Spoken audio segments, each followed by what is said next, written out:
Hello everyone, this is Traveler of the Void, and today I'm going to do a quick video on my opinions of what the fuck is wrong with the video game industry. Specifically the AAA gaming industry now. Let's start with the companies themselves. The monetization. The nickel and diming. We've gone through this whole thing with battle passes, loot boxes, to the point where the government has had to step in and say, this is tantamount to gambling and you're targeting children with it. Now, regardless of what your opinion is on government interference and all that, the shit is really out of control. You had kids getting hold of their parents' credit cards and all kinds of nonsense happening. It's meant to play on literally the same mentality that comes from gambling. There's whole studies on it. And here we are on our side where they make it such a grind to get to the next level, to get that special item, on, to where it's almost prohibitively so, where you're going to be sitting there for hundreds, if not thousands of hours. Remember the whole Star Wars, I think Battlefront, the most recent one? It takes thousands of hours to level up a character to max without paying them. And that's the point. They make it prohibitively fucking difficult. So you have no choice to really but say, fine, I'll just pay the money. Like, give me something that'll get me to the next level. Make me competitive with other players. Things like that. And it's just off the wall. Then we have the more recent thing, $70 for the base game. That's the new price point, $70. I remember when they jumped it up to 60, I was pissed. Now we're up to 70, and if you dare pay the $70, only the $70, you're not gonna be able to play for 3 fucking days. Because I don't care how they try and spin it, it is not early access. You are being punished for daring not to fucking pay them more money. Pay them the $100 for the special edition, or to subscribe to their fucking service. Because that's what everybody wants now. Live service. Remember, that was the whole slogan a few years back. Live service, games is a live service. Because if it's a live service, they then make the model so you are attached to that game and you're just pumping more money into it. That's how we got to this state of affairs, because they tried to take like the mobile gaming model and jump it onto console PC fucking market. And that doesn't work. You're like, with mobile gaming, you can get away with that because it's free. Most of the mobile games are free.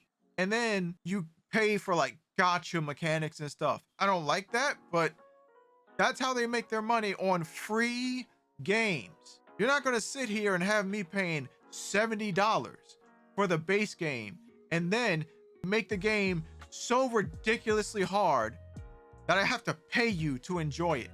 That's nonsense to me. I don't put up with it.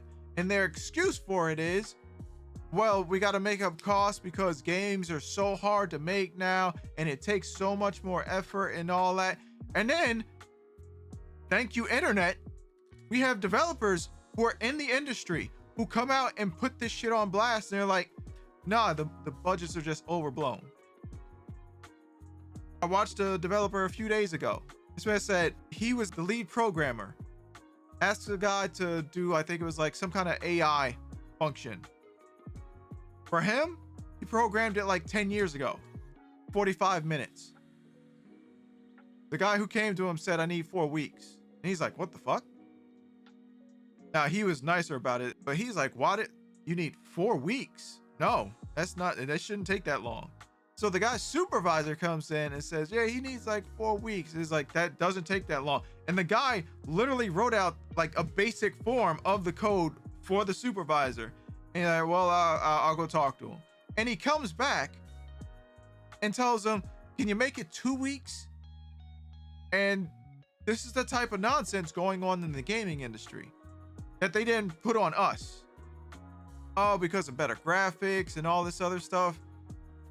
Guys, the graphics are not everything. We don't need it to be like, we're getting to the point where graphics are a diminishing return. So You don't really need to push yourselves into these like ridiculous, well, we need 4K 90 fucking hertz like it. We don't need all that. Make the game fun, give it a decent fucking paint job, and people will enjoy it. Nintendo's pushing fucking hardware that's like 5 years at least behind everyone else. People eat their fucking games up. You have indie companies who are taking advantage of the power of the processors and stuff instead of just trying to push the fucking graphics. They still look good.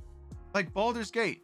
Baldur's Gate runs on fucking relatively medium computers. I mean, it runs on low-level computers. It runs on the Steam Deck. You don't need these games to be super powerful.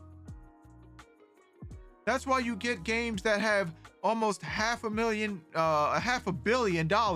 for a budget, and they fail, and then you're surprised. Like what was the more recent game, Concord? It's projected, because they won't release the figures, it's between 200 and 400 million. 200 to 400 million for Concord, a basic ass, what is it, arena shooter. And it flopped so hard they had to pull the game in 2 weeks. The game's released, 2 weeks later, it's basically dead. And let's not forget Baldur's Gate 3. Remember? The game they told you shouldn't set the standard for how the gaming industry should go forward. Remember that shit? You had everyone in the game industry. The games journalists, directors, just employees throughout the fucking gaming industry weighing in. Gamers shouldn't get their hopes up for this being the new standard. Are you fucking serious? That's the problem here. You can clearly tell from the guy that's running Larian that they just wanted to make a fucking good game. This is the way. There was really no thought about all the microtransactions and live service. No, he's just like, we just want to make a good D&D game. Honestly, I wouldn't be surprised. It's like their whole thing was, we want to make the best D&D game. And what happened? It sold like hotcakes. Are you shocked? I wasn't. I'm not even really into into D&D games like that, and I got it. It was just a clear example of the different perspective that you should be taking. The gaming industry should be taking. But nah, we're not gonna do that. I say this all the time. They could be fine if they tweak their mindset to get a lot of money. But they don't want a lot of money. They want all the money. That's the fucking major issue here. They want all the money. And when they don't get all the money, they fire people. They close studios.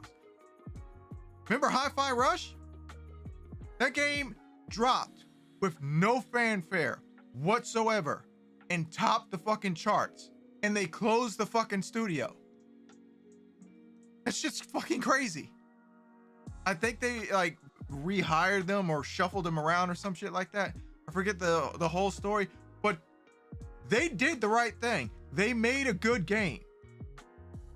It wasn't like the best game of the century or some shit like that, but it was a decent fucking game. I played it, I live streamed it. No hiccups in the game whatsoever. From the start to the finish. How many games you can say do that? Not even fucking Baldur's Gate can say they did that. As much praise as it gets, everyone's biggest complaint was once you get to Act 3, the quality of the game itself starts going down. Now they fixed most of that stuff now because it's been like a year. But Hi-Fi Rush dropped with no marketing whatsoever, claimed the top spot for a while, and fanfare all over the place. Shut the studio down. Why? Because it didn't make the numbers they wanted. One of the companies that has a major problem with this now is Square Enix. Our game didn't sell 40 million copies in the first year. Shut down the studio. The fuck are you doing? People do a good job and you fire them. You close the studio down. They have to like break records. And even when they break records, they still close these fucking studios down. Because they want all the money. And when they don't get all the money, they have to save costs somewhere. I mean, you could lower your fucking expectations, cut back a little on something somewhere. But no, that's the state of the industry that we all fucking want to take part in. That's all I really got to say about the companies themselves. And I know there are developers that just want to make good games, and there's publishers that like come down and fucking well, can you just put a little microtransactions in there? Can you some loot boxes? We need to make a little money on the back end. These publishers need to wake the fuck up. You're causing more harm to your business than necessary. But for them, it doesn't fucking matter. They buy the studio, force their bullshit on it. It doesn't make all the money, but enough money so they can shut it down and then move on to the next project. Developers need to start fucking paying attention to this shit. Stop selling yourselves to these fucking companies. People need to start thinking about the legacy of their fucking studio. You want to make a quick dime? Or do you want your fucking name dragged through the mud? I don't know. That's just odd to me. You put your heart and soul into creating a business, and then you sell it to someone you know is going to fucking destroy it, and is going to fire all the people who believed in your dream, who came to work for you and all this shit. And it's just really bizarre to me. But yeah, that's pretty much all I have to say on this subject, on this subject in particular with the game industry. My next video, I'll go into the like woke BS and DEI nonsense, because this has gotten a little too long as it is. So prepare for part 2. And thanks for stopping by. I appreciate it. And until next time, safe travels. Peace.